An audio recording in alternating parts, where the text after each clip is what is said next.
लाल किताब में हर ग्रह के बारे में दो सिचुएशन हमेशा बताई जाएगी। एक द बेस्ट, अच्छी पोजीशन, और एक सब कमजोर पोजीशन। कमजोर पोजीशन जब मानी जाएगी जब ग्रह कमजोर होगा और उसके मित्र ग्रहों की मदद उसे नहीं मिल रही होगी। बहुत सिंपल है। तो वो ग्रह कहीं पर भी बैठा हुआ है, वो कमजोर है। लाल किताब ये मानती है कि ग्रह अपने आप में कहीं पर भी बैठा है, अगर उसके मित्र ग्रहों की मदद उस तक नहीं पहुंच रही है तो वो इतना स्ट्रोंग नहीं है जितना वो लग रहा है आपको। जैसे हम वैदिक में कहते हैं कि भाई फलाना ग्रह फलाने भाव में बैठा है तो ये अच्छा या बुरा, मतलब स्ट्रोंग या कमजोर। पर वो भी बात पूरी नहीं है, उसमें भी तो आगे स्टेप है कि नवमांश में जाके देखो। अब यहाँ नवमांश नहीं है, इसको यहीं पर ही हमने फुल एंड फाइनल डिसीजन लेना है। तो उसके लिए मदद का कंसेप्ट बना दिया कि यहीं पर देख लो कि इसके मित्र ग्रह कितने शक्तिशाली हैं। लाल किताब का कंसेप्ट है कि ग्रह के मित्र जितने मजबूत होंगे कुंडली के अंदर उतना ही ग्रह मजबूत होता चला जाएगा। यानी कि मजबूत का मतलब उसके नेगेटिव परिणाम नहीं मिलेंगे। सातवें भाव में दो सिचुएशन बताई। पहली कि वो लक्ष्मी का पूत, लक्ष्मी का पूत लक्ष्मी का बेटा है। अब इसका सीधा सीधा मतलब है पैसे कमाने में एक्सपर्ट है, पैसा वो उसके पास आएगा। अब ये किस सिचुएशन में कहा गया लक्ष्मी का पूत? यानी कि उसको इन तीन ग्रहों में से मैक्सिमम ग्रहों की मदद मिलनी चाहिए। अब ऐसे में किसी का बृहस्पति सातवें में बैठा, सॉरी नौवें में बैठा हो तो बहुत अच्छा हो गया, उसको बृहस्पति की मदद मिल गई चंद्रमा को। सूर्य केंद्र स्थान में बैठा हो, अच्छे स्थान में बैठा हो, पांचवें में बैठा हो, पहले में बैठा हो, उसको मदद मिल गई। उसको मंगल वेल प्लेस्ड हो जाए तो मदद मिल गई उसको। अगर एक ग्रह बाहर चला गया, कौन सा? हम कहते हैं मंगल ग्रह बाहर चला गया, मंगल मान लो दूसरे भाव में चला गया, तो वो ताकतवर तो नहीं हुआ मंगल। तो हम कहेंगे कि सूर्य की मदद मिल रही है और गुरु की मदद मिल रही है। मदद किसकी नहीं मिल रही है? उसे मंगल की नहीं मिल रही। तो कमी क्या रह जाएगी? पैसा तो वो कमाएगा, पर मंगल से क्या चीज देखते हैं हम? प्रॉपर्टी, जमीन जायदाद, करेज, साहस, दबंगता, इन चीजों में कमियां आ जाएंगी, या प्रॉपर्टीज के मैटर्स में वो बहुत ज्यादा इंटरेस्ट नहीं लेगा, या नीड टू बेस वाली प्रॉपर्टी खरीदेगा। भाई ठीक है, रहने के लिए ले लो। बृहस्पति जब चंद्रमा को मदद करेगा तो उसको बहुत तरह के लाभ मिलेंगे। अब मान लीजिए तीनों ग्रह उलट पलट हो गए कि नहीं मदद कर रहे उसको, या ऐसी सिचुएशन में बैठ गए, बेचारे खुद ही कमजोर हो गए। अब हम क्या करेंगे? अब सातवें में तो वो ऐसे घर में आ गया जहां एक तरफ शुक्र भी है और बुध भी है। अब ना तो बुध उसके लिए बेटर, ना उसके लिए शुक्र बेटर। अब तो फंस गया वो। अब हम कहेंगे भाई सातवें का चंद्रमा खराब। अब खराब का क्या मतलब है? घर गृहस्थी को बिगाड़ने वाला, दाम्पत्य जीवन को नाश करने वाला, छोटी से छोटी बात पे भी विवाद हो सकता है। इसका उदाहरण कैसे कहा गया कि इतना सेंसिटिव हो जाता है व्यक्ति, जैसे तालाब में एक छोटी सी कंकड़ मारने पर कंकड़ तो पानी में डूब जाता है, पर उसके रिपल्स, उसके ऑक्सीलेशंस होते रहते हैं, उनमें लहरें चलती रहती है, कोई देर तक लहर दूर तक चलती रहती है। एक छोटा सा सुबह का झगड़ा हो सकता है 2 दिन तक चल जाए। एक छोटी सी कही गई कटु बात 3 दिन तक दिमाग में रह जाए। अब ऐसा तो डेली रूटीन लाइफ में होता ही रहता है। तो आप सोचिए वो मैरिज लाइफ को कैसे मतलब सरवाइव करेंगे, उनके लिए हो गई ना प्रॉब्लम। तो एक स्टूडेंट को क्या चाहिए? उसको देखना है कि कितने ग्रह, उसके मित्र ग्रह अच्छी सिचुएशन में हैं। अगर गुरु अच्छी सिचुएशन में है तो व्यक्ति इंटेलिजेंट हो जाएगा और वो ट्रेडिशनल हो जाएगा। वो कहेगा भाई कुछ भी हो जाओ, मैंने अपनी घर गृहस्थी को नहीं छोड़ना, मैंने अपने विवाह को निभाना है, बेशक दाम्पत्य जीवन अच्छा नहीं। सूर्य अच्छा हो गया तो आत्मा का बलि, जिम्मेवारी निभाने वाला, कैसा भी होगा मैं निभाऊंगा। बात खत्म।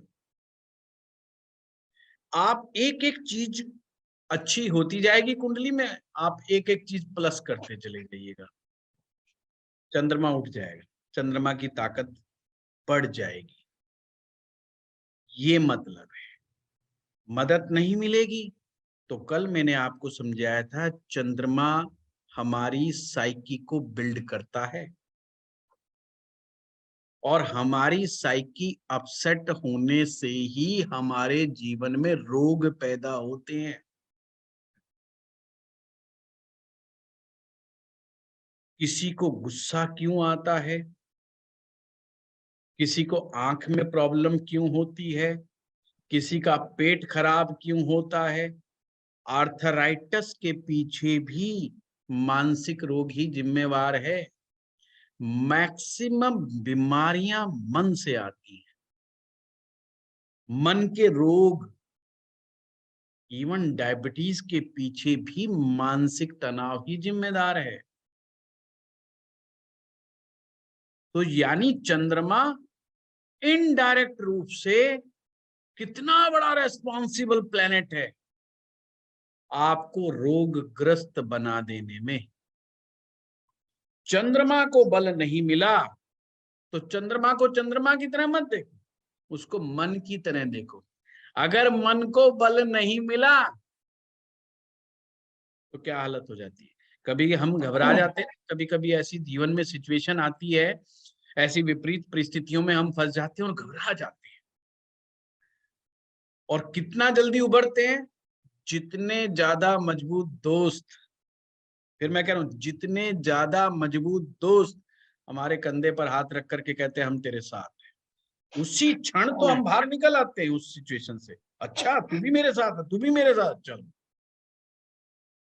किसी ने कहा चलो थाने, बोले यार अकेला हूं मैं कैसे जाऊं, तू चलेगा क्या? बोला हाँ मैं भी चलता हूँ। वो कहता मैं भी चलता हूँ। जोश आ गया। अब पुलिस वाला पुलिस जैसा नहीं लग रहा, थाने में हम जोड़े हो गए हैं वहां पर, अब उसके सर के ऊपर चढ़ गए हम वापिस। आप देखिए यही मन था कि थाने की दीवार तक कदम नहीं उठ रहे थे। क्या हुआ, मन के मित्र ग्रहों ने उसको मदद पहुंचा दी। यही लाल किताब का कंसेप्ट है। लाल किताब के कंसेप्ट को समझना है, रट्टा नहीं मारना। लाल किताब से ज्यादा आसान कुछ नहीं है, आप ये समझ लीजिए। अब दूसरी बात, चालाकी वाली बात, लाल किताब सीख लो, वैदिक का नाम लेके करते रहो, मैं कहूं किसी का बाप नहीं पकड़ सकता। सूत्र बेशक यही लगा देना, गारंटी की मेरी बात है,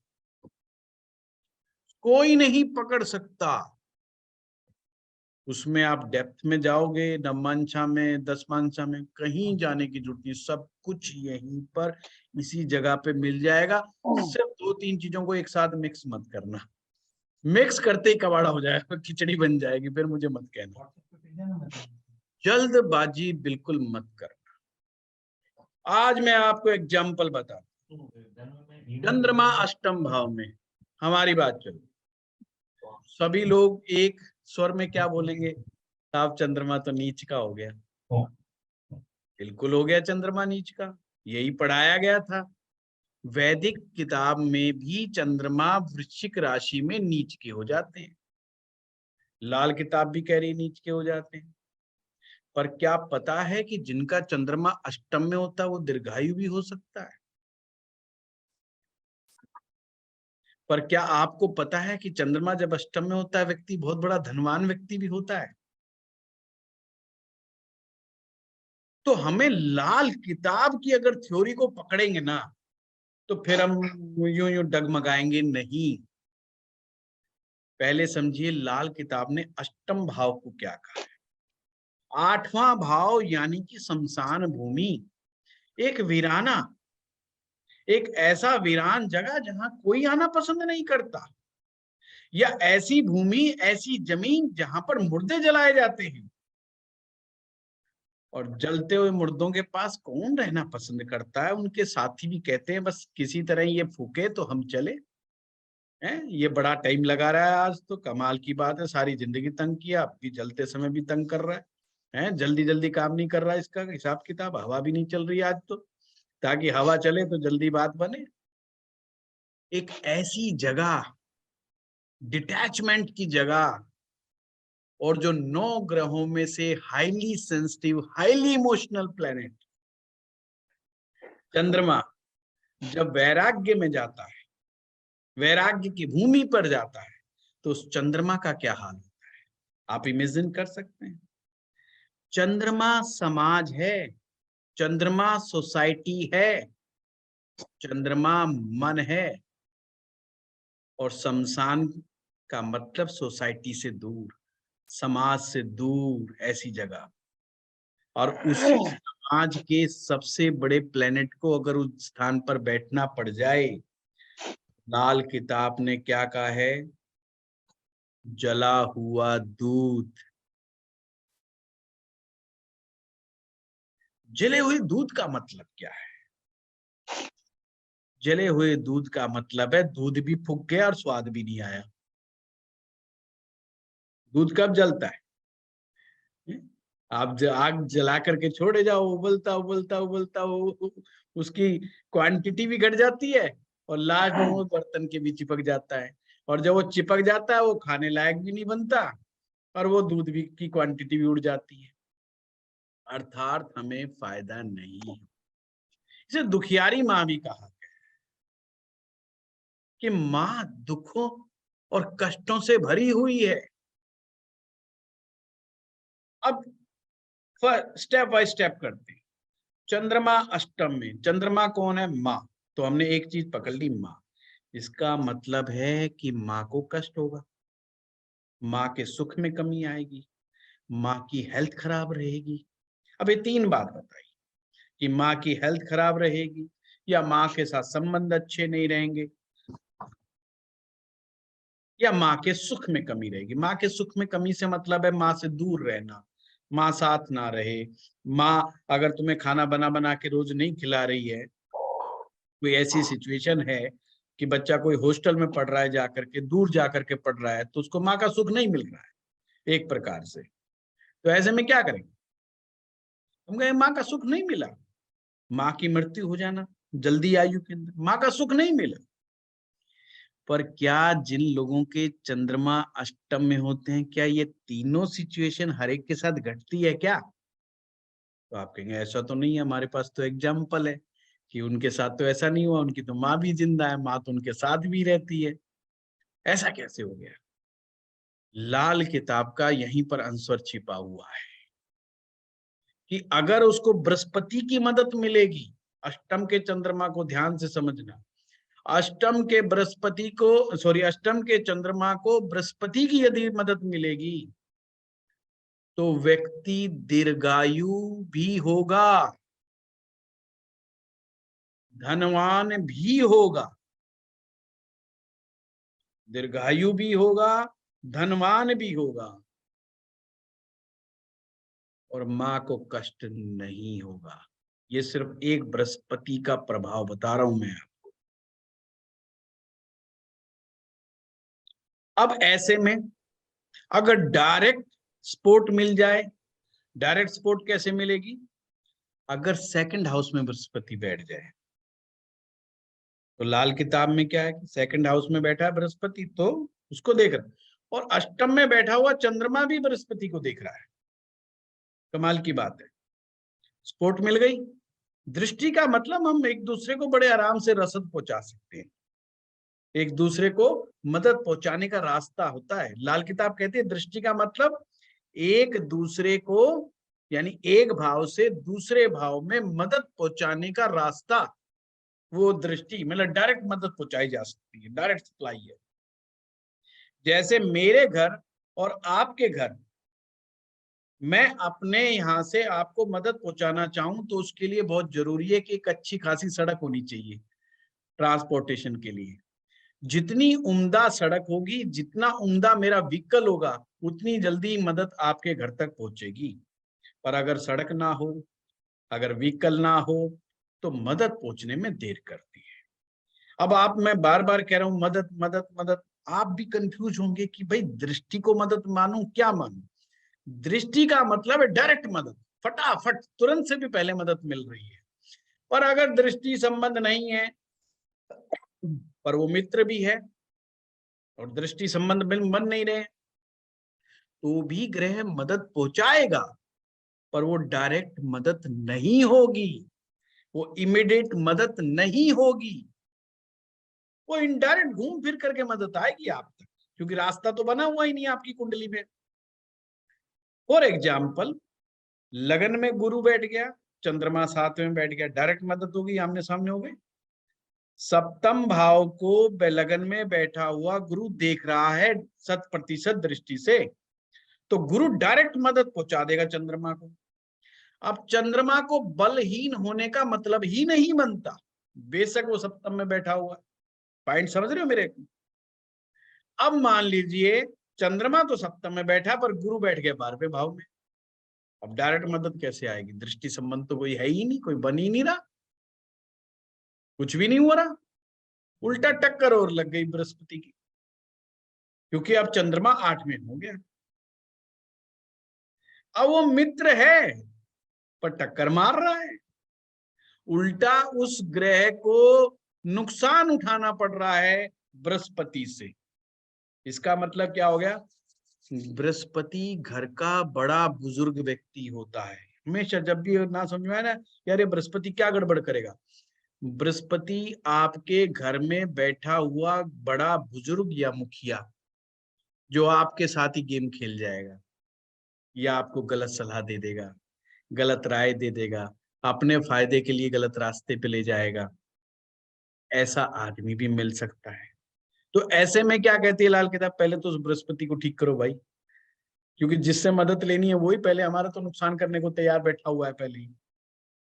पर इसके विपरीत अगर बृहस्पति सेकंड हाउस में बैठ गया, मदद यहां भी नहीं पहुंच रही है, पर यहाँ टक्कर का कंसेप्ट नहीं चल रहा है। पॉइंट समझ रहे हो?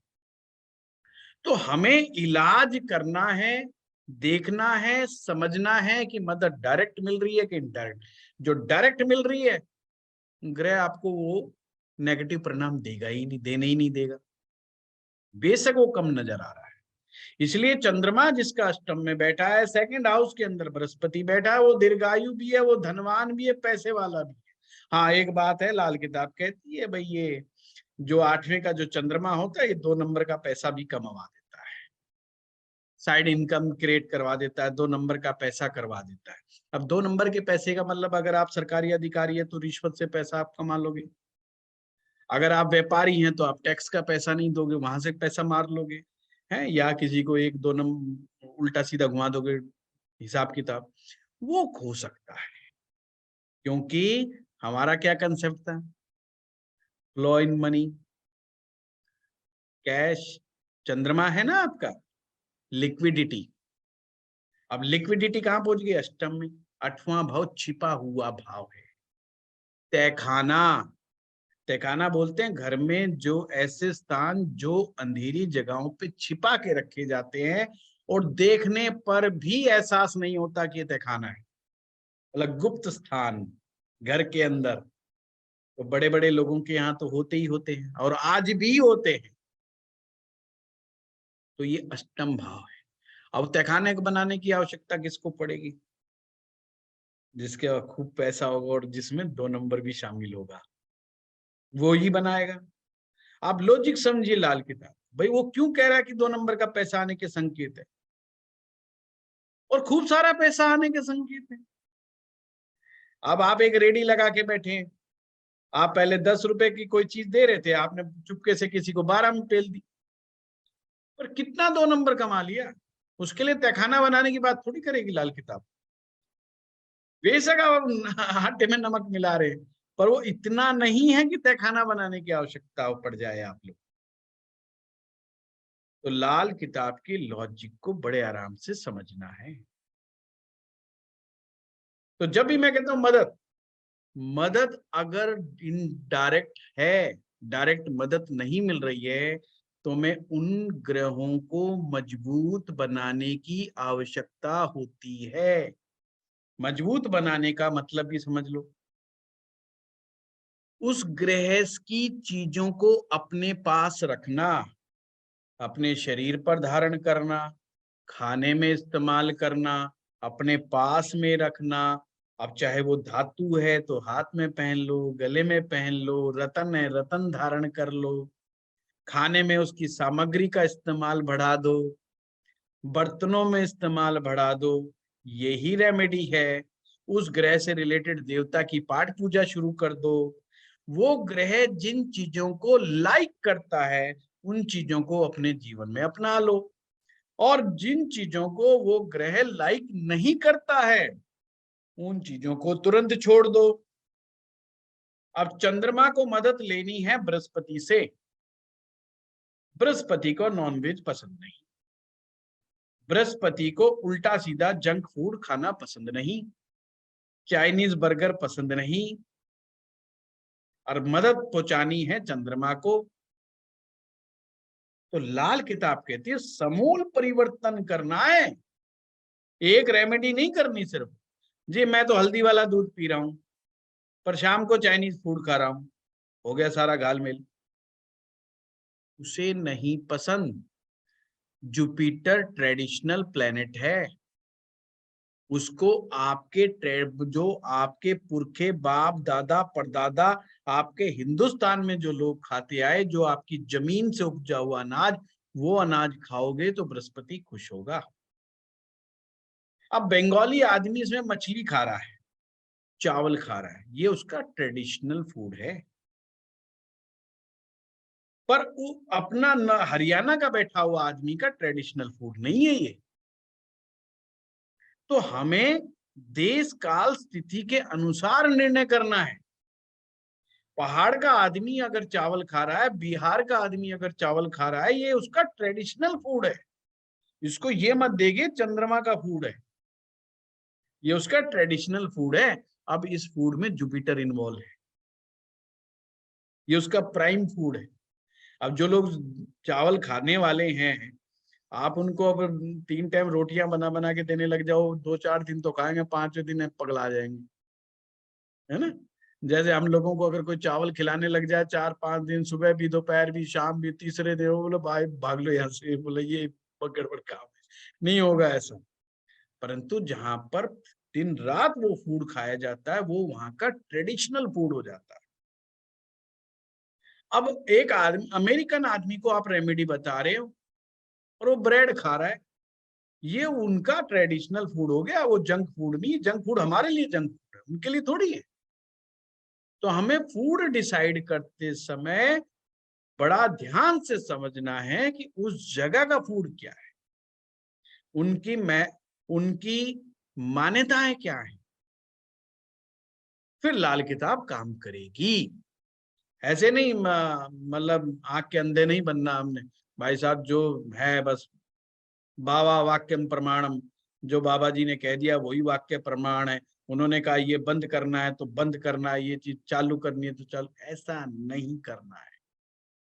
हमें पूरे होशो हवास में रेमेडी को बताना है, ताकि उस व्यक्ति को लाभ मिल सके।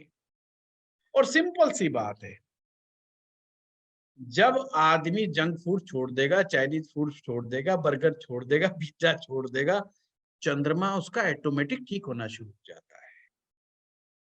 अब ये तो लॉजिकल बात है, कोई करके देख लो। हमारा फूड मेडिसिन है, हमारा भोजन ही दवा है। रोग बढ़ता जा रहा है, इसका सिंपल मीनिंग है हमने गलत खाना भी बराबर जा रहा है। आयुर्वेद का कंसेप्ट, सबसे पहले गलत खान पान रोक दो, है, पहले चेन सप्लाई बंद कर दो जो जा रही है, उसी का कट मार दो। वो कहते सब कुछ खाना पीना बंद है, जो हम कहेंगे सिर्फ वही खाओ। तो वो एक अच्छा कंसेप्ट है। ऐसे ही लाल किताब के लिए जब भी कोई व्यक्ति आपके पास आए तो उन्हें समझा दीजिए, भाई यार नियम कायदे चलेंगे। अगर तुम्हें ठीक होना है तो बिना फरेज के, बिना नियम के, बिना कायदे के लाल किताब काम नहीं करेगी, कोई फायदा नहीं करेगी। उल्टे सीधे काम करे जाओ और साथ में रेमेडी करे चले जाओ, there will be no result. जैसे होम्योपैथिक मेडिसिन लेते समय डॉक्टर कहते हैं ना, कॉफी मत पी लियो, इलायची मत खा लियो, है नहीं दे ले दवाई गड़बड़ा जाएगी। और करे तो भाई अपने कम से कम 2-3 घंटे का गैप रखियो, और छोड़ दे तो बहुत बढ़िया, नहीं तो हमारे तो दवाई एकदम हवा में उड़ जाती है, कहते हैं ना। उसके पीछे बहुत बड़ी साइंस है। ऐसे ही लाल किताब के पीछे भी साइंस है आपकी। इसलिए मैं रट्टा मरवाने से बहुत ज्यादा डरता हूँ। मेरे लिए तो बहुत आसान है, कह दो हाँ भाई फटाफट करो, छठे में चंद्रमा, 8वें में चंद्रमा, 12वें में चंद्रमा, बेकार चंद्रमा, टेंशन खत्म। पर जब आप प्रैक्टिकली देखोगे तो ऐसा नहीं पाओगे। तो फिर हाउ टू आइडेंटिफाई कि अच्छा है कि बुरा है। इसलिए हर भाव में समझा रहा हूं और कि भाई ये ऐसे अच्छा या ऐसे बुरा बनेगा। मददगार प्लेनेट ही अगर पिट गए हैं तो आपको मदद कौन करेगा। जब हमारे जीवन में मुसीबतें आती हैं तो हम अपने परिवार वालों को याद करते हैं, हम अपने रिश्तेदारों को याद करते हैं और अपने बेस्ट फ्रेंड को याद करते हैं। 3 जनों को याद करते हैं, करते कि नहीं करते? हम 3 लोगों को याद करते हैं। अब उन 3 में ही दम ना हो तो गरीब आदमी बेचारा क्यों फंस जाता है? क्योंकि उसके इन तीनों में ही दम नहीं होता बेचारों के में। और किस में दम होता है? किसी का रिश्तेदार एमएलए एमपी है, किसी के परिवार में करोड़ों अरबों रुपए पड़ा हुआ है, किसी के मित्र बहुत ऊंची सोसाइटी के लोग हैं। अब बताइए उसको मदद कितनी त्वरित गति से मदद मिलेगी, हर तरह से उसको मदद मिलेगी। यही कंसेप्ट हमारी लाल किताब में। जितनी ज्यादा डायरेक्ट संबंध आपके होंगे अपने मददगार के साथ, उतना ही जल्दी आप मुसीबत से बाहर आ। तो सिंपल थ्योरी, यूनिवर्सल ट्रूथ। इसमें ऐसा नहीं कि कोई विशेष साइंस है। बस ज्योतिष को इस तरह से देखना शुरू कर दो कि जिस ग्रह के बारे में हम सोच रहे हैं वो ग्रह से हमको मदद कहां से आ रही है, वो समझ गए। लोग समझ गए, बस फिर क्या रखा उसमें। अब फिर तो बहुत ही आसान है। फिर तो आपने यही देखना है ना वो कौन से भाव में बैठा है, इस भाव से क्या क्या चीजें हो सकती है, क्या क्या नुकसान हो सकते हैं। 8वें भाव से क्या नुकसान हो सकता है? 8वां भाव भय देता है, फियर देता है, एक्साइटमेंट, अलग प्रकार की फियरफुल एक्साइटमेंट देता है। जैसे फियरफुल एक्साइटमेंट क्या होती है? अब बंदा सोच रहा है मेरे पीछे भूत लग गया तो मैं क्या करूंगा, मेरे सामने भूत आके खड़ा हो गया तो मैं क्या करूंगा। अब वो है मामला फियरफुल पर एक्साइटेड है कि करूंगा क्या, ये तो टेंशन होगी है, सामने ही आ गया तो बता क्या जवाब देंगे, बातचीत करने लग गया तो मैं क्या करूंगा, वो सोच रहा है। अब आप हंसेंगे, 8वें वाले चंद्रमा के साथ ये चीजें होती हैं और उसके मन में ख्याल आते हैं कि राहों में चलते चलते मुलाकात हो गई तो क्या करेंगे। इसलिए वो उन गलियों से बड़ा बचता है कि जिन गलियों में नाम बदनाम है कि यहाँ कभी कभी मुलाकात हो जाती है। उसको बस एक बार बता दो कभी कभी यहाँ मुलाकात हो जाती है, वो भाग जाएगा, वो कहेगा अच्छा गली छोड़ दो, जाना ही कहीं को जहाँ मुलाकात होती है, अपने को जाना ही नहीं। क्योंकि वो मान के बैठा है कि तेरी मुलाकात हो जाएगी, जबकि दुनिया जा रही है बाकी जगह से, पर उसको लगता है कि तेरी मुलाकात होगी। क्यों आया ये चीज? क्योंकि हम जानते हैं अष्टम भाव भूत प्रेत है, तंत्र है, छिपा हुआ है, अंधकार है, शमशान है, ये वो भूमि है। और इमोशंस वहीं पर बैठे हुए हैं, तो हमारे इमोशंस कहाँ जा रहे हैं? हमारे वो वहीं जा रहे हैं। मान लिया हमने, मन ने स्वीकार कर लिया कि ऐसा है।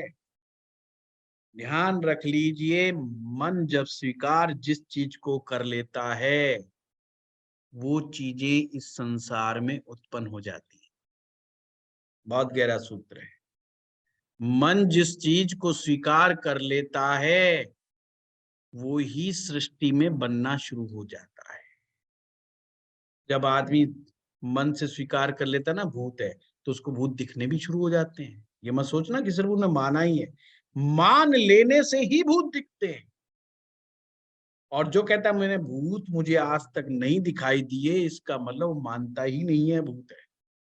वो अभी 50-50 जोन में है, हो भी सकते हैं नहीं भी हो सकते, मानता है नहीं नहीं, सुना तो बहुत है पर मिले तो नहीं कभी, इसलिए मैं मानता भी नहीं। ऐसे आदमी को नहीं मिलते, उनसे कभी मुलाकात नहीं हुई, क्योंकि मन ने स्वीकार नहीं किया, बिल्कुल भी स्वीकार नहीं किया। उनमें कोई भूत बाधा प्रेत बाधा कुछ नहीं आने वाली। तो सिंपल है ना। और एक और बात, गलती से चंद्रमा 8वें में बैठ भी गया, मित्र ग्रहों ने मदद पहुंचा दी, मंगल ने मदद पहुंचा दी, अगर मतलब ही नहीं भूत प्रेत आ जाएंगे। क्योंकि भूत प्रेत आने के लिए एक शर्त और है, मंगल बद्ध होना बहुत जरूरी है। मंगल बद्ध होना बहुत जरूरी है, यानी मंगल का गड़बड़ होना बहुत जरूरी है। और मंगल अगर गड़बड़ नहीं है तो बताओ कहां से भूत प्रेत आ जाएंगे। इसलिए आप एक ही केस में 20 केस ले उदाहरण ले सकते हो कि है चंद्रमा 8वें में ही, 8वें वाला अमीर भी है, पैसे वाला भी है, माँ वाला भी है, माँ की हालत भी अच्छी है, माँ 80 साल की उम्र तक बैठी भी है, खाना भी बना करके दे देती है। फिर बंदा कह रहा है चंद्रमा अष्टम की क्या कर रहा है, वहां ऊपर नीचे से पैसा भी आ रहा है, सब कुछ हो रहा है, भूत भी नहीं दिखाई दे रहा उसको, अब वो बोल्ड भी है वो बंदा। अब समस्या बढ़ेगी, क्या करोगे भाई। यहां पर स्टूडेंट कंफ्यूज होता है, यार हर किताब में तो लिखा है चंद्रमा 8वें में तो ऐसा होगा, अब तो समस्या खड़ी हो गई है, अब मैं कहां से पूछूं, किससे पूछूं, कोई तो है जवाब दे मेरा। भाई सिंपल सी बात है, कितना प्यारा कंसेप्ट आप लोगों को समझा दिया। सिर्फ देखो कि इसको मदद कौन पहुंचा है ना। जब हम लड़ाई लड़ते हैं तो एक बार देख लेते हैं, देख ले इसके मददगार कौन है। अरे अरे इससे मत लड़ाई कर यार, ये तो एमएलए का खास साला है, ये तो नहीं नहीं नहीं, तो पंगा करो, पंगा हो जाएगा भाई, पंगा हो जाएगा। हम नहीं लड़ते ना उससे, एकदम बैक मार जाते हैं ना, लड़ाई मत। क्योंकि हम पता है कि डायरेक्ट मदद पहुंचेगी उसके पास। तुम कुछ कहोगे इससे पहले एक्शन का रिएक्शन 4 बार आ जाएगा, तो हम उससे पंगा नहीं लेते, उसको मुसीबत में डालने का प्रयास नहीं करते। ऐसे ही आपके कुंडली में बैठे हुए ग्रह हैं, ध्यान रहे, ग्रह भी कमजोर आदमी को ही मारते हैं। फिर से रिपीट कर रहा हूं, ध्यान रहे, ग्रह भी कमजोर आदमी को ही मारते हैं, बली पुरुष को तो ग्रह भी कष्ट नहीं देते। इसलिए जीवन में बलवान बनना, पुरुषार्थी बनना, स्ट्रांग बनना निहायत आवश्यक है। और ग्रह इंतजार करता है कि आप अपनी हरकतों से, आप अपने क्रियाकलापों से, आप अपने कर्मों से अपने आप को कमजोर करो पहले, फिर मैं अटैक करूंगा। चाहे शनि की 7.5 आ जाए, राहु की दशा आ जाए, कोई ग्रह आ जाए, बुरी से बुरी मार्केट दशा, बाधक दशा, जो बुरी से बुरी दशा लगा लो आप, वो जब तक इंतजार करेंगी जब तक आप कमजोर ना हो जाओ। जिस दिन आप कमजोर हो जाओगे उसी दिन वो अटैक करेंगी। बुरी से बुरी दशा चल रही है, आप अपने आप को कमजोर मत होने दो। कमजोर का मतलब चरित्र से कमजोर मत होने दो अपने आप को, शरीर से कमजोर अपने आप को मत होने दो, आध्यात्मिक दृष्टिकोण से अपने आप को कमजोर मत होने दो। तुम्हारी दशा ऐसे चलेगी मक्खन मलाई की तरह। है ज्योतिषी कहेगा अरे तुम्हारी तो बुरी दशा गई थी अभी, अच्छा बेकार समय था वो, निकल गया, अच्छा चलो ठीक है ठीक है, अच्छा हो गया कोई बात नहीं, बस कुछ हुआ था ना ना, ऐसा तो सच तो कुछ भी नहीं हुआ, मक्खन मलाई की तरह निकल गई, पता भी नहीं चला। अन्यथा छोटी से छोटी दशाएं भी तुम्हें पीड़ित कर देंगी, छोटी से छोटी दशाएं भी तुम्हें परेशानियों में डाल देंगी। ग्रह मौके का इंतजार करता है। इस सूत्र को याद रख लो, ग्रह मौके का इंतजार करता है, वो आपके अंदर की छिपी हुई कमजोरियों का इंतजार करता है और फिर उसी दिन अटैक करता है जिस दिन देखता अब खोखले हो गए, अब इनको फंसाना बहुत आसान है ना। हर आदमी अपने शिकार को कमजोर करके ही करना पसंद करता है। ऐसे ही इस संसार का नियम है, इसको आप कुंडली में लगा दो, मोजा ही मोजा। सिंपल सा मीनिंग है इसका, कोई बहुत वो नहीं है। साइकोलॉजिकली उसको स्ट्रॉन्ग करने के लिए हमें रेमेडी का सहारा लेना पड़ता है। अब लाल किताब में रेमेडी है। अगर आपको लगता है कि साइकोलॉजिकली आप कमजोर हो रहे हैं तो उसमें रेमेडी है, शमशान भूमि का पानी एक बोतल में, कांच की बोतल में भर लो और अपने घर में रख लो। यानी तुम्हें भय खत्म किया जा रहा है कि जिस जमीन से तुम डरते हो, जिन भूत प्रेतों से डरते हो ना, ये उसी जगह का पानी है। इसको रोज देखते रहो कांच की बोतल में, ये शमशान का पानी है। कनेक्शन। और कमाल की बात, उसी आदमी को आप बता दो ये तो तुम्हारे नलके का पानी है, रेमेडी फेल।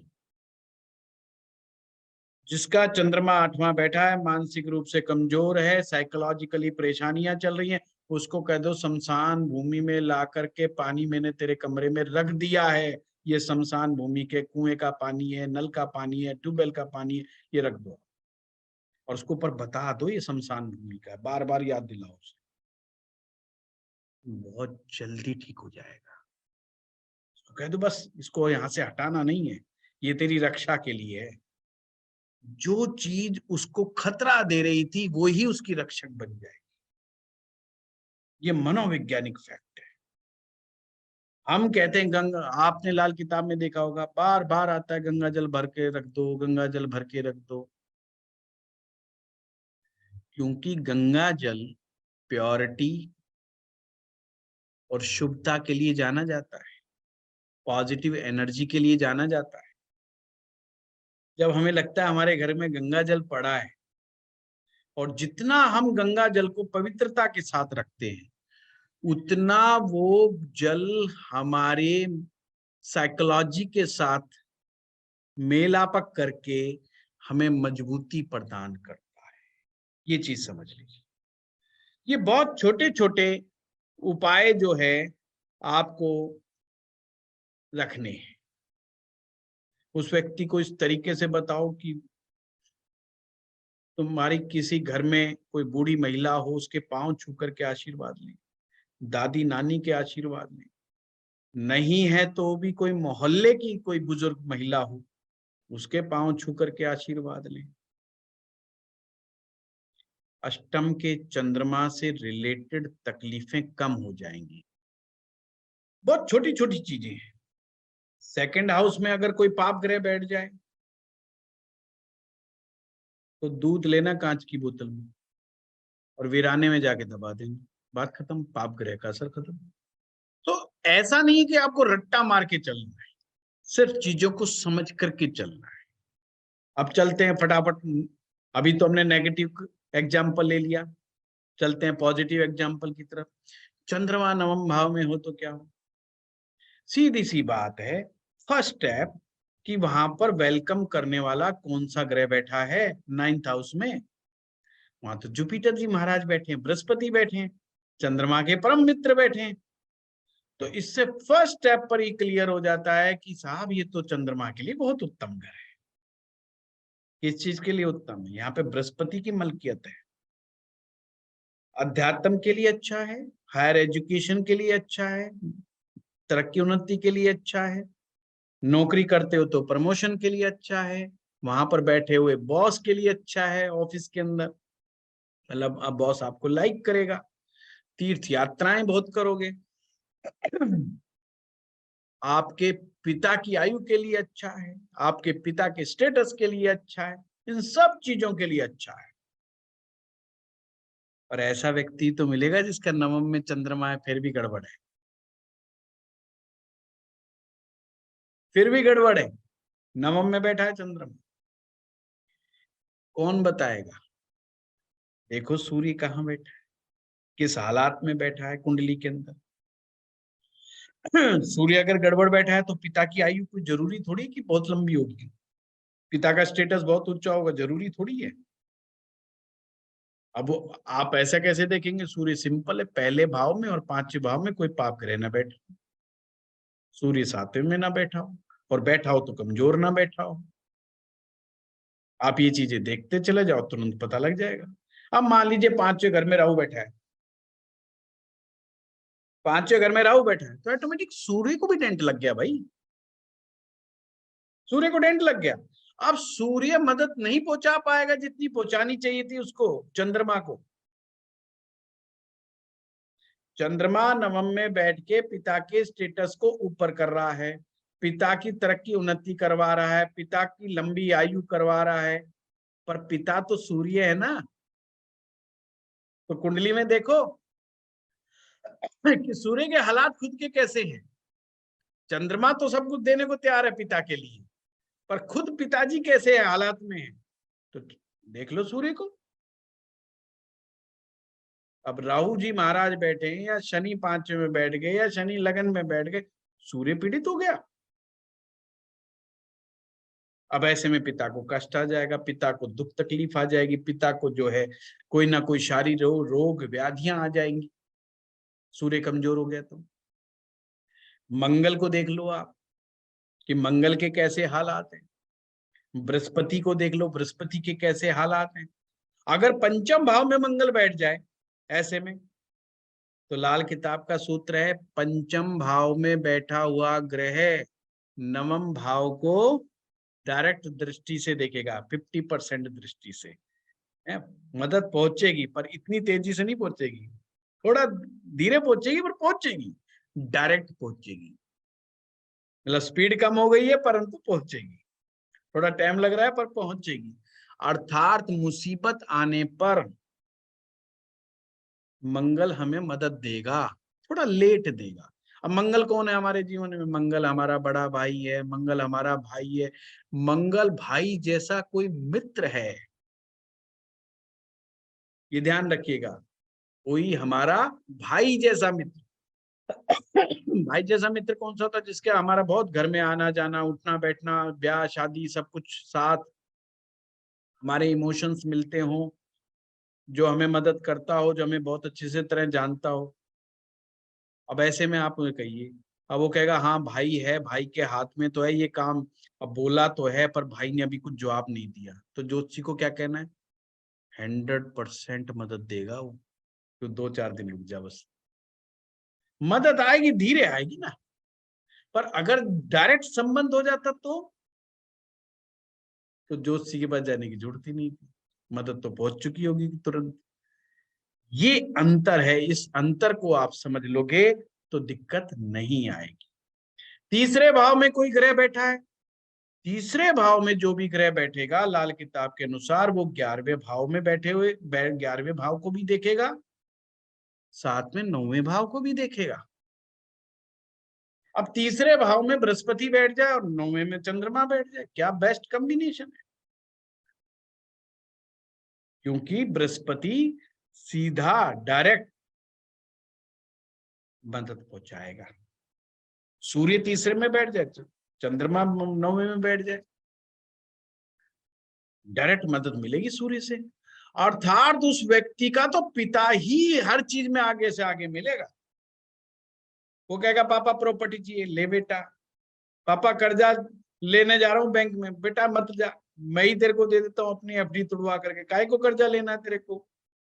बाप आगे से आगे उसके लिए मददगार मिलेगा, कहीं फंस जा बस वो बाप को याद कर ले, तुरंत मदद मिलेगी। ये है ब्यूटी ऑफ लाल किताब। प्रैक्टिकली हमें समझ में आ रहा है कि हमें घर में परिवार में कौन मदद पहुंचाएगा। बुध अगर मददगार दे रहा तो बहन बेटी बुआ मौसी में से कोई निकल के आएगा, या कोई ऐसी महिला जो बहन जिसको हम मानते हैं, बहन जो हमें लगती है, हम जिसको मानते हैं, वो सबसे पहले मदद पहुंचाने आ जाएगी ऑटोमेटिक। हमें तो ये देखना है कि मदद आएगी कहां से। कभी कभी हम उन लोगों से उम्मीदें कर रहे होते हैं जिनसे मदद आनी ही नहीं है। वो तो कुंडली बताएगी ना ये मदद करेंगे कि नहीं करेंगे। कई लोग हमारे पास आते हैं, क्या करे जी हमारा भाई हमारी मदद नहीं करता। यानी मंगल तुम्हें मदद नहीं पहुंचा रहा है, मंगल तुम्हारा कमजोर है। और वो व्यक्ति अगर चाहता है कि भाई मेरी मदद करे तो भाई मंगल को मजबूत बनाओ, मंगल से मदद मिलनी शुरू हो जाएगी। लाल किताब बहुत बड़ी होप है, वो किसी को मना नहीं करती। वैदिक में तो सीधा सीधा है, होगा या नहीं होगा, बस नहीं है तो नहीं होगा जी, कुछ नहीं होगा। पर लाल किताब कहती नहीं नहीं चिंता मत कर, भाई नहीं मान रहा तेरा, चल ले मदद भाई से चाहिए, कोई बात नहीं, कर ये उपाय कर ले, हनुमान जी के पाठ कर ले, हनुमान चालीसा का पाठ कर ले, ये कर ले वो कर ले, मंगल ग्रह के मंत्र जाप कर ले। रास्ता सुझा देती है लाल किताब आपको। पति कमजोर होता जा रहा है दिन पर दिन, पति की हेल्थ खराब होती जा रही है। औरत कहती है जी हमारे पति की, हस्बैंड की जो है हेल्थ काफी गड़बड़ है, वीक है, मोटे आ गए, तुंदी आ गए, सौ तरह के पंगे हैं। इसका मतलब मंगल गड़बड़ है। मंगल के उपाय शुरू कर दो, मंगल का उपवास करना शुरू कर दो। सिंपल, लाल किताब कहती है ये बात कि भाई तो अपने शुरू कर दो। कोई व्यक्ति चाहता है, कोई महिला चाहती है कि पति बिल्कुल बॉयफ्रेंड की तरह काम करे। पति बॉयफ्रेंड की तरह जब काम करेगा जब वो मंगल के रूप में काम करेगा। समझ रहे हो, मंगल के रूप में काम करेगा। और अगर हम बृहस्पति का रूप लेने लगेंगे तो सिर्फ वो फिर पैसे से मदद करेगा। वो कहेगा चिंता ना कर, तेरा दाल पानी रोटी में चलाता रहूंगा, पर एज ए बॉयफ्रेंड तेरा साथ नहीं दूंगा। बहुत बड़ा रहस्य है लाल किताब। और सबसे बड़ी समस्या महिलाओं की यही है कि पति नहीं बॉयफ्रेंड चाहिए, और वहीं झगड़ा हो जाता है। वो तो बैठा घर में पति बन करके, वो बॉयफ्रेंड बन ही नहीं सकता। तो हमें इन सब चीजों को समझना है और फिर रेमेडी देनी है। आप देखिए कितना मजेदार काम होता है। परंतु आपको मालूम होना चाहिए कौन सी रेमेडी कितने टाइम के बाद काम करेगी। किसी भी महिला की शिकायत है, कंप्लेंट है, उसे कहो 1 साल के लिए उपवास रख मंगलवार के, और जेठ के महीने से अगर वो जेठ के मंगलवार से अगर वो शुरुआत करती तो बहुत ही अच्छा है। आप देखना, आप इस तरफ व्रत उपवास शुरू करते हो, उधर हस्बैंड जो है ऑटोमेटिक आकर के कहेगा मेरे को तो जिम जाना है, मैं भी सोच रहा हूँ योगा क्लास ज्वाइन कर लूं, मैं भी सोच रहा हूँ थोड़ा डाइट पे कंट्रोल कर लूं। आप कहें अचानक से कैसा हो रहा है। यस ये होता है, पर 2-3 महीने कुछ नहीं, जब तक तुम छोड़ चुके होते हो वो काम नहीं करता। जो महिलाएं लंबे समय तक बृहस्पति के उपवास करती रहती, आप ये ध्यान रखना, एक मैं बहुत अच्छा इफेक्ट बता रहा हूं इसका, उनके कभी भी पति उनको धन के मामले में तंग नहीं करते। मतलब जो उनकी नीड्स की चीजें होती हैं वो बिन मांगे देते रहते हैं, चाहे वो गरीब से गरीब महिला हो। ये ध्यान रखना, चाहे वो कहीं से ला के दे वो देता रहेगा, उसे मना नहीं करेगा, और कुछ करे ना करे पैसा देते। अब इसका तात्पर्य क्या हुआ, या तो उस महिला का बृहस्पति कुदरती कुंडली में ही अच्छा मिल जाए, उसको व्रत करने की जरूरत नहीं है, वो देता ही रहेगा ऑटोमेटिक, वो पिछले जन्म से हिसाब किताब कनेक्शन है, उसे देना पड़ेगा। और अगर थोड़ा बहुत का इंडेंट डोंट लगा हुआ है तो भाई उपवास के माध्यम से ठीक कर लो। आप अपने हस्बैंड को किस रूप में देखना चाहते हैं, किस रूप में नहीं देखना चाहते हैं, आप लाल किताब के अनुसार उसको ग्रहों के दृष्टिकोण से देखो, आपको समझ में आ जाएगा। है आपको लगता है कि वो शाहरुख खान की तरह प्यार करे, तो फिर शुक्र देवता को बनाना पड़ेगा, चंद्रमा को मनाना पड़ेगा, इन 2 ग्रहों को समझना। आपको लगता है कि वो बिल्कुल एकदम टिप टॉप रहे, डैशिंग फैशिंग, बढ़िया बढ़िया टी शर्ट, बढ़िया बढ़िया कपड़े पहन करके, खुशबू खुशबू लगा करके चहकता रहे, तो भाई आपको उसके लिए वीनस वीनस को प्रार्थना करनी पड़ेगी। हम दोनों के इमोशनल रिलेशन अच्छे नहीं है। अक्सर कहते हैं हमारे इमोशनल रिलेशन अच्छे नहीं है। सब कुछ अच्छा है, पति भी बहुत अच्छा है, कमाता भी अच्छा है, बच्चे भी पालता बहुत अच्छा है, हमें भी सब कुछ देता है, फिर क्या दिक्कत है? दिक्कत है कि इमोशनल संबंध अच्छे नहीं है, एक दूसरे को हम समझ नहीं पाते हैं, बात करते हैं झगड़ा हो जाता है। ये मून की गड़बड़ है। 100% आंख बंद करके कोई अगर ऐसी कंप्लेंट कर रहा है तो चंद्रमा गड़बड़ है। और अगर कुंडली में 1% उसका चंद्रमा ठीक है तो वर्षफल में गड़बड़ आ गया है, अगर उसकी अभी की कंप्लेंट है। और शुरू से चंद्रमा गड़बड़ है तो ये प्रॉब्लम है, आफ्टर मैरिज से ही प्रॉब्लम है। सब कुछ मिल गया, सिर्फ इमोशन नहीं मिल रहा है। मैं बीमार हूं जी, मेरी कदर नहीं करता, मेरे को पूछता नहीं है, मैं रो रही हूं तो मुझे नहीं पूछ, 100 तरह की चीजें। या पति कहता है पत्नी मेरी कदर नहीं करती है, पत्नी मुझे पूछती नहीं है, मेरा सर दर्द है, मेरा फलाना है, मेरे को खाना टाइम पे नहीं मिल रहा है, ये इमोशनल मैटर्स। तो चंद्रमा की रेमेडी करनी होगी, है तो सोमवार के उपवास करने शुरू कर दो। हमारे यहाँ पर महिलाएं शादी से पहले 16 सोमवार के व्रत करती थी, लड़कियां करती थी, और कहती थी कि मन चाहा पति मिलेगा। मन चाहा, मन के अनुसार। एक्चुअल में वो कह रही है जिसके साथ हमारे इमोशनल संबंध अच्छे हो, ऐसा पति हो, तो सोमवार का व्रत चाहिए। पति चाहिए सिंपल, तो जुपिटर है ना, शादी करवानी है, शादी वाला पति चाहिए तो बृहस्पति वाला चाहिए।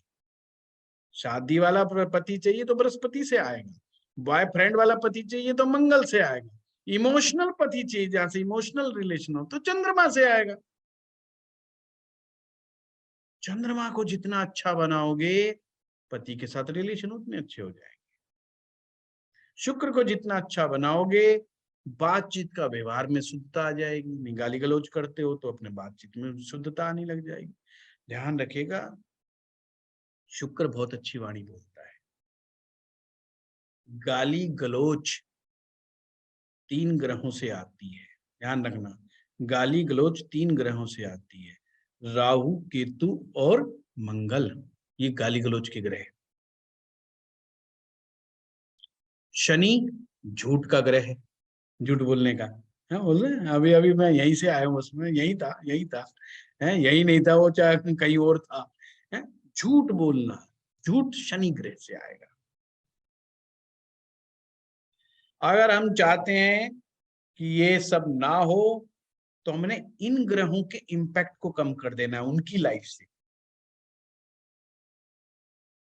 अगर लगता है पति झूठ ज्यादा बोलता है, इसका मतलब शनि ग्रह के इम्पैक्ट को कम करो। पहले नीला और काला अवॉइड करवा लो, शनि ग्रह की चीजों को दान करवाना शुरू कर दो। आप समझ रहे बात को? शाम के समय बिठा करके सरसों का तेल का दिया जलवाना शुरू कर दो उनसे, कहते 10 मिनट बैठ जाओ मियाँ जी, बस बैठ जाओ, जो मन आए वो करो, हनुमान चालीसा पढ़नी हनुमान चालीसा पढ़ो, जो करना करो शाम के समय। शनि ग्रह धीरे धीरे शांत होते चले जाएंगे, झूठ बोलने की प्रवृत्ति कम होती चली जाएगी। गाली गलौज करते हैं, मंगल की चीजों का दान करवाना शुरू कर दो, जंक फूड छुड़वा दो, उल्टा सीधा खाना पीना छुड़वा दो। आप देखेंगे ये चीजें उनमें धीरे धीरे चेंज आना। After the 6th month you will check, you can check the change. 1 साल में नोटेबल चेंज दिखने को मिलेगा आपको। और समझाने की आवश्यकता नहीं, सिर्फ उपाय उपाय उपाय उपाय करते चले जाओ, उसी से रिजल्ट आ जाएगा। आप इस तरफ उपाय करेंगे, उनकी आदतें ठीक होनी शुरू हो जाएंगी। तो लाल किताब हमें एक होप देती है, वो किसी भी सिचुएशन में कोई बात नहीं भाई करो, पर इट विल टेक्स टाइम। अचानक वाला मामला कुछ नहीं है। कई लोग आते हैं हमारे पास जी अचानक से, बस 1-2 हफ्ते में ही रेमेडी कोई बता दो तुरंत काम हो जाए, भाई तुरंत वाला मामला नहीं है। खास करके संबंधों में मामले जो होते हैं ये लॉन्ग टर्म रेमेडी के हैं, को लॉन्ग टर्म रेमेडी से ही हमने सॉर्ट आउट करना है। हाँ, कोई आपके बातों को फॉलो करता है तो उसे जरूर समझा दो भाई उल्टे सीधे काम मत करियो बीच में, क्योंकि लाल किताब बार बार कहती है अनैतिक संबंध नहीं रखना है। नहीं रेमेडी फेल तो हमने वो नहीं करना है। कोई आदमी वैदिक नियमों का पालन करते हुए अगर लाल किताब की रेमेडी करता है तो निश्चित रूप से उसको रिजल्ट मिलते हैं। लाल किताब, नवम भाव, चंद्रमा, बहुत उत्तम रिजल्ट। अगर गड़बड़ है तो आपको सिंपल तौर पे मैंने बता दिया कि कहां से गड़बड़ मिलेगी। दसम भाव के चंद्रमा पे आ जाइए।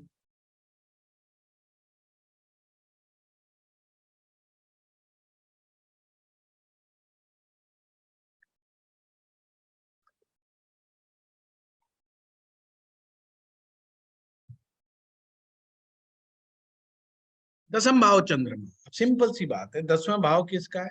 शनि। वहां पे बैठा कौन? चंद्रमा। अब शनि चंद्रमा का क्या रहेगा भाई? मामला गड़बड़ हो गया। ये अच्छा संयोग नहीं है। ऐसा व्यक्ति रात होते, क्योंकि शनि रात्रि का कारक है, रात के समय व्यक्ति दूध पिएगा तो एसिडिटी बनेगी, मानसिक समस्या बनेगी।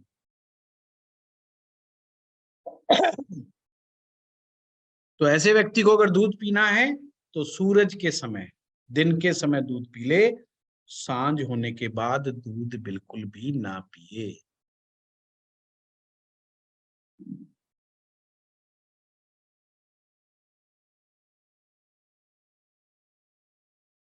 शनि के घर में चंद्रमा गया, मजबूत तो हुआ नहीं होगा, कमजोर है। पर अब हमने जज करना है कितना कमजोर है, या स्ट्रोंग तो नहीं हो गया, कहीं उल्टा ही हो गया है मामला। तो उसको चेक करने के लिए फिर वही सूर्य, वही मंगल, वही गुरु का साथ लेना पड़ेगा। गुरु अगर चौथे में बैठ करके दृष्टि दे रहा है पूरी की पूरी, तो भाई के टेंशन ही नहीं है, ये आदमी तो राजा की तरह होगा ना, राजयोग बन गया है, मदद मिल रही है गुरु की उसको। तो और कमाल की बात तो यहाँ तो ये भी नहीं देखना ये 9वें भाव का स्वामी के 12वें भाव का स्वामी, सिंपल गुरु की जितनी भी कारक चीजें हैं चंद्रमा के पास पहुंचेंगी। मदद का मतलब क्या है? गुरु अपनी सारी चीज। अब गुरु सारी चीज का मतलब क्या है? अगर उसने किसी व्यक्ति को स्पिरिचुअल गुरु को बना रखा अपना गुरु जी, तो गुरु जी अपने आशीर्वाद से, अपने मंत्र से ही इसको ठीक कर देंगे। मेरे जैसे व्यक्ति को किसी ने गुरु बना रखा है तो मेरी सलाह ही काम कर जाएगी, चाहे सलाह वाहियात क्यों ना हो, पर उसके लिए काम करेगी, क्योंकि उसने मुझे गुरु बना लिया। गुरु उसके लिए काम करेंगे ही करेंगे, मजबूरी है गुरु की। इसीलिए तो कुछ लोगों को आसाराम जैसे बापू गुरु जी मिलते हैं, किसी को जो है वो पंजाब वाला जो राम रहीम जैसे मिल जाते हैं, पर किसी को बहुत अच्छे भी मिल जाते हैं। ये उनकी कुंडली में बैठे हुए गुरु डिसाइड करते हैं, ये ध्यान रखना, ऐसे नहीं मिल जाते। राह में चलते चलते मुलाकात हो गई, ये वाला गाना गाना ही है, पर वास्तव में नहीं होती। ज्योतिष के अनुसार कोई मुलाकात राह में चलते चलते नहीं होती है, पहले से डिसाइडेड होती है मुलाकात।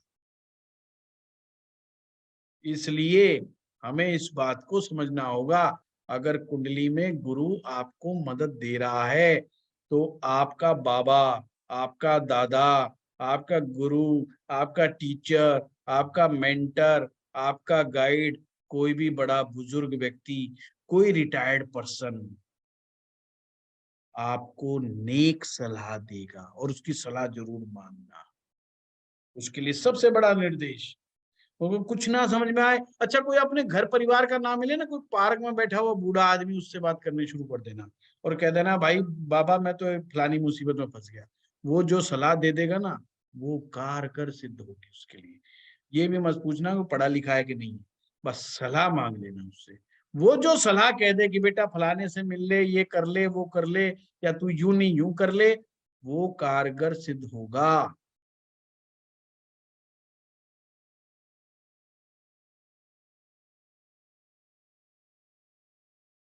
Simple and short and sweet. रात के समय दूध नहीं पीना। बाकी ग्रह की मदद को देखना है। जितनी डायरेक्ट मदद ग्रह की मिल जाएगी ना, फर्स्ट क्लास। इनडायरेक्ट मिलेगी, थोड़ा थोड़ा मिलेगी, थोड़ा थोड़ा रेमेडी करो उसकी। जितना तीनों ग्रहों की मदद मिलने पर चंद्रमा पूर्ण अच्छे रिजल्ट देगा।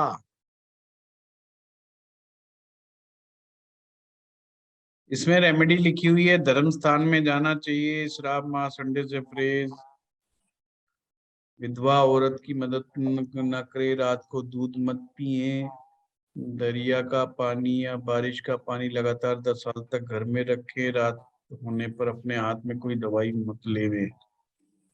कोई खास नहीं है।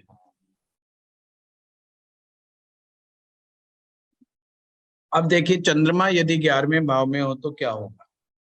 यहाँ पर भी चंद्रमा जो है शनि के घर में ही है पर यहाँ पर बृहस्पति का प्रभाव भी है। 11वें भाव का चंद्रमा भी अच्छा माना जाता है।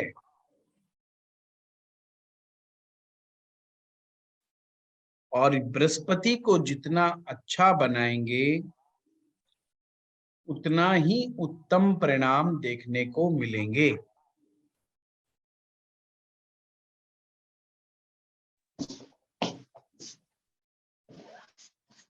बुध ग्रह की चीजों से बचाव करना पड़ेगा। कभी भी चंद्रमा 11वें भाव में अगर अच्छे परिणाम नहीं दे रहा, बुरे परिणाम मिल रहे हैं, तो धर्म स्थान पर जाना शुरू कर दें। नंगे पांव 43 दिन तक धर्म स्थान पर जाना और मत्था टिकाना। एक चीज ध्यान रखना भाई, जहां पर भी चंद्रमा का शनि के साथ संबंध आ जाए या शनि को भी खुश करना हो आपको, तो मंदिर जाना है पर नंगे पांव। तो अपना अगर मंदिर दूर हो तो क्या करें, प्रैक्टिकल प्रॉब्लम है, तो ऐसा करना, मंदिर में दूर स्थान पर चप्पल निकाल दें, और नहीं तो मंदिर की परिक्रमा कर लेना नंगे पांव, क्योंकि घर से अब कई बार बहुत दूर होता है। तो चप्पल निकाल करके मंदिर की अगर आप परिक्रमा कर लीजिए, 7 परिक्रमा 11 परिक्रमा जो अपनी है, और जो इस देवी देवता के यहाँ पर जा रहे हैं उन देवी देवताओं का ध्यान करते हुए, उनका मंत्र जाप करते हुए आप परिक्रमा करें, आपको चंद्रमा के अच्छे रिजल्ट मिलने लग जाएंगे। भैरव मंदिर में दूध का दान करना या माँ काली के मंदिर में दूध का दान करना भी एक उपाय है। तो ये छोटे छोटे उपाय हैं। चलिए, हाँ कोई क्वेश्चन है? आज फिर इतना ही करेंगे। गुरु जी विनय, मैं एक बात पूछना चाहती हूँ।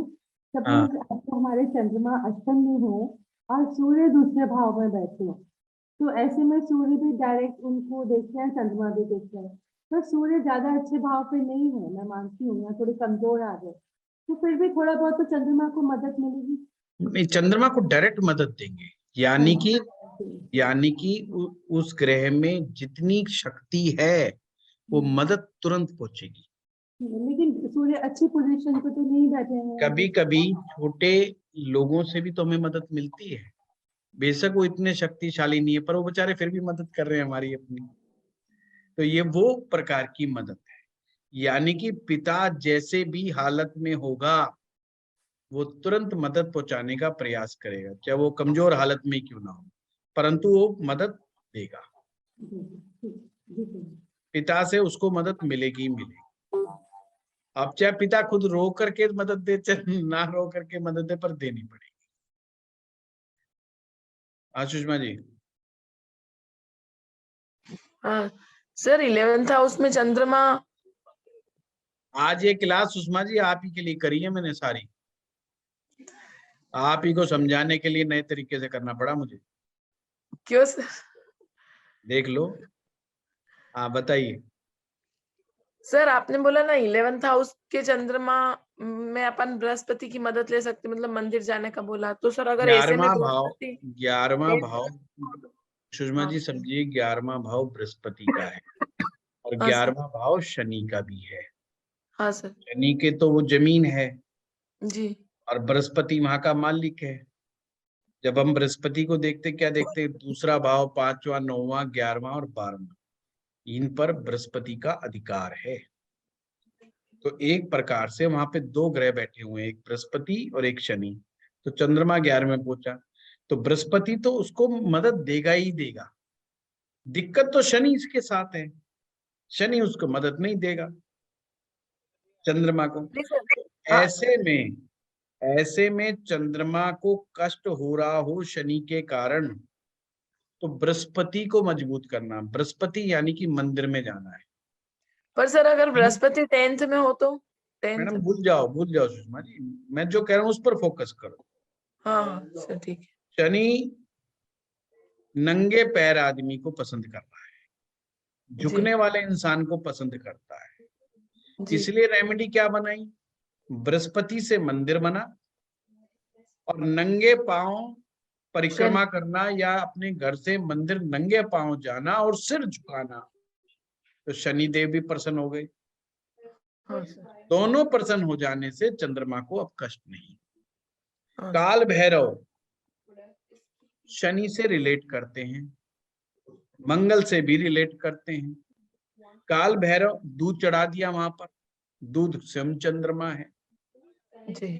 तो शनि शांत हो गए, चंद्रमा को मंगल की मदद मिल गई।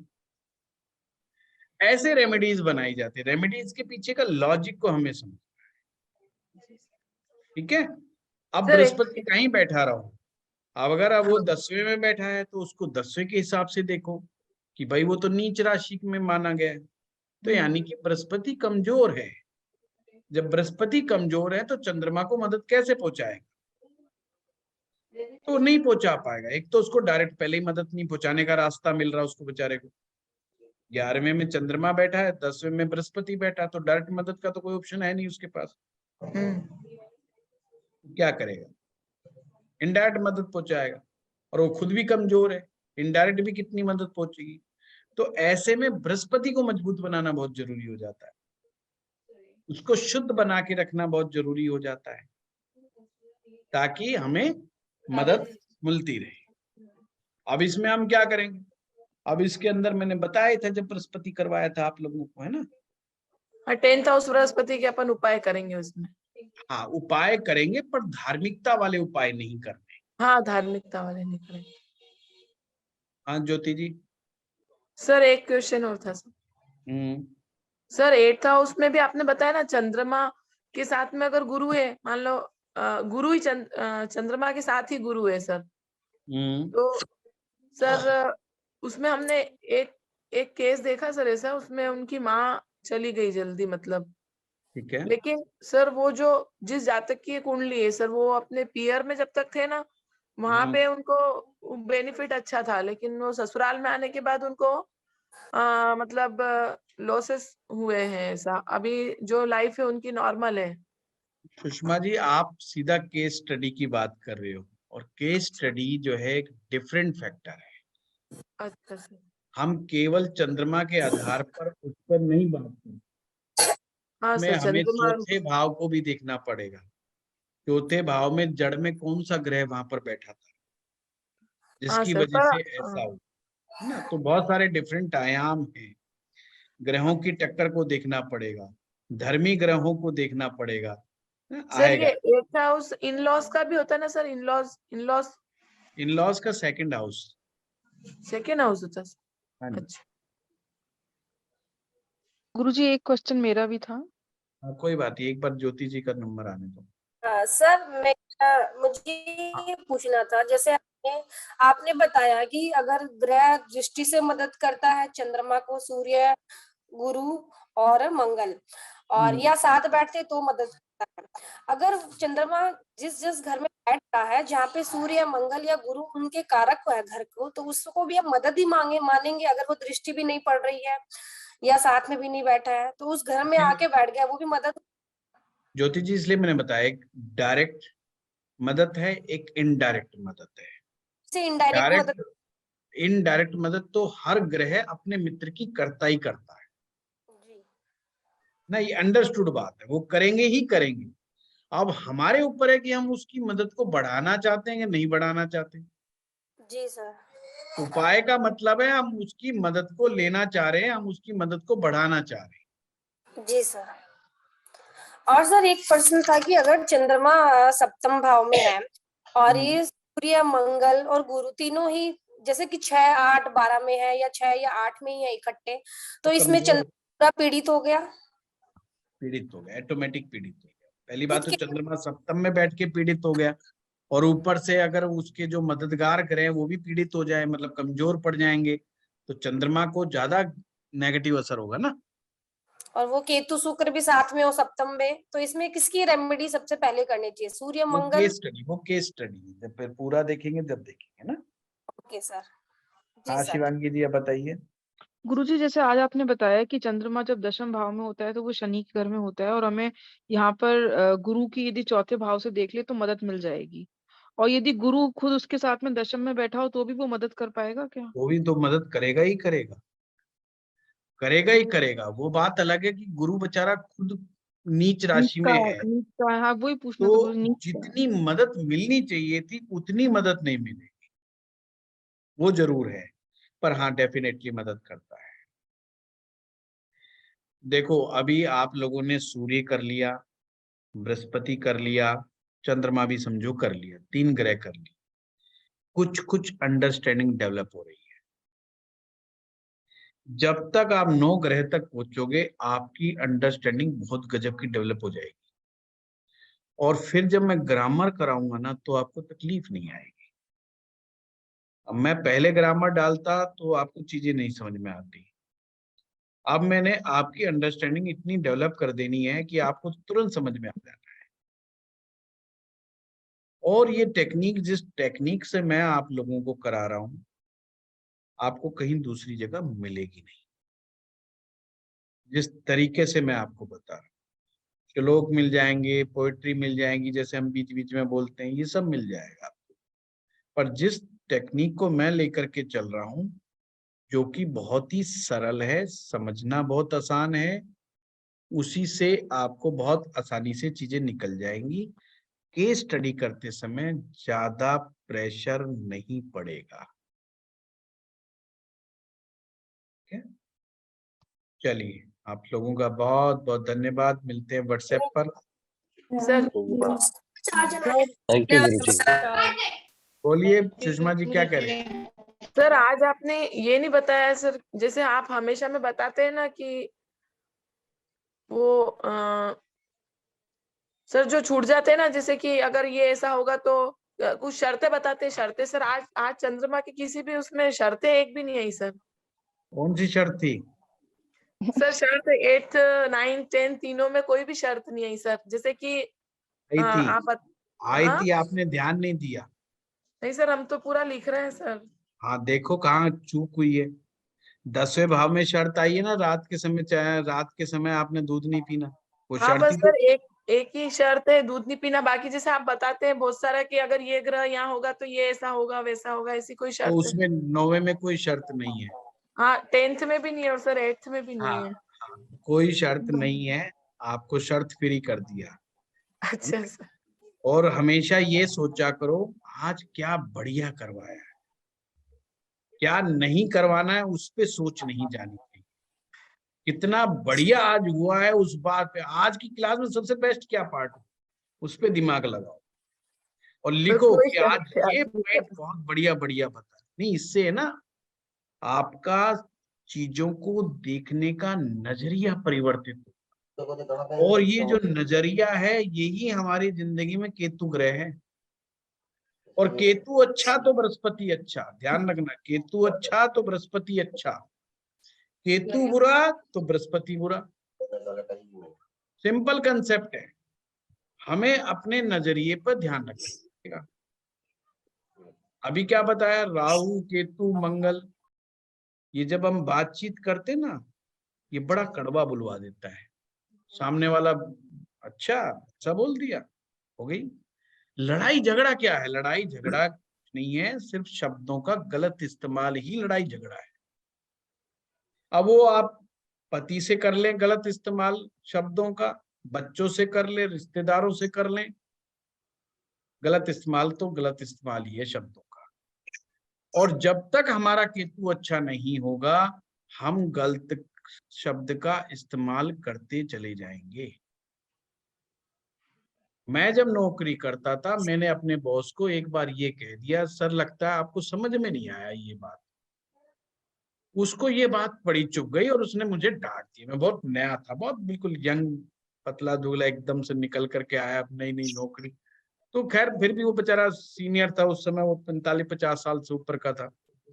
उसने कहा सुनील ये बात तूने गलत बोल दी कि मुझे समझ में नहीं आया। फिर उसने अपनी बात बताई कि मेरे साथ भी ऐसा हुआ था। तो मैं थोड़ा टेंशन में आ गया कि मुझे क्या बोलना चाहिए था इस पॉइंट के ऊपर। बोला तुझे ये बोलना चाहिए था कि सर लगता है मैं आपको समझा नहीं पा। बॉस के सामने ये कभी नहीं बोलना कि तुझे समझ में नहीं आ रहा है, ये बोलना मैं नहीं समझा पा रहा हूँ। इतना प्यारा सूत्र समझा दिया नौकरी का। मैंने बॉस के सामने कभी गलती नहीं करी। मेरा चीजों को देखने का नजरिया ही बदल गया कि वो मुझसे बड़े हैं। इसका मतलब ये नहीं कि मैं वो समझा नहीं पा रहे, हम नहीं समझ पा रहे उस तरीके से। तो उससे शब्दों का इस्तेमाल इतना गहराई से होता है लाइफ में, ये हमें बहुत बाद में समझ में आता है। तो जब भी मैं क्यों लिखवाता हूं आप लोगों से कि लिखो व्हाट्सएप पे, मैं नजरिया ही पढ़ रहा होता हूँ स्टूडेंट का कि वो एक्चुअल में क्या लिख रहा है, उसको क्या पॉइंट क्लिक किया है, आज नई बात क्या बताई है। क्या उसको क्लिक करा कि आज मैं कम एनर्जी से पढ़ा रहा था, या वो कहेंगे आज तो आपकी एनर्जी गजब की थी गुरुजी। तो इससे मुझे ये पता चल जाएगा कि स्टूडेंट मेरी बात पर कितने ध्यान दे रहे हैं, मुझे कितना फोकस कर रहे हैं। उससे मैं बता दूंगा कि किसको कितना समझ में आया, चाहे वो ऑफ करके बैठे रहो। लास्ट में जो आप लिखते हैं ना, उसी से मैं बता देता हूँ लाल किताब कितनी समझ में आ रही है। कोई सब्जेक्ट मैं पढ़ा लूं, मैं मिड ऑफ द कोर्स में बता सकता हूँ कौन आदमी इस चीज को समझ पाएगा कौन। इसलिए हम आपसे लिख पाते हैं। और मैंने ये मुहिम शुरू की थी बहुत पहले, वो थी मुहिम के पीछे उद्देश्य था नजरिए बदलने का,